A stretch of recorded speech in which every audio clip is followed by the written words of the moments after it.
जिसने मेहनत करके कामयाबी हासिल करी है ना, जिसने मेहनत करके पैसा संपत्ति बनाई है ना, उसका पैसा चला भी गया, उसकी कामयाबी चली भी गई ना, वो मेहनत करके दोबारा हासिल कर लेगा, क्योंकि उसको प्रोसेस पता है कि बनाते कैसे हैं संपत्ति, पैसा, कामयाबी बनाते कैसे हैं। लेकिन जिसने तुक्के से हासिल करी, एक झटके में जिसको मिल गया, उसको प्रोसेस नहीं पता।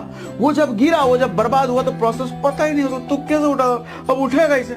कच्चा बादाम प्रोसेस नहीं, तुक्के से आज गायब। रानो मंडल तुक्के से स्टार गायब। अनिल अंबानी सर दिक्कतें जब आई तो आज उठ ही नहीं पाया, बैंकरप्ट। उसके बावजूद धीरू भाई अंबानी कितनी बार गिरा, उठा, गिरा, उठा, गिरा, उठा, खुद की मेहनत से था, प्रोसेस था ना, तो प्रोसेस पता है तो बार बार उठ जाएगा वो।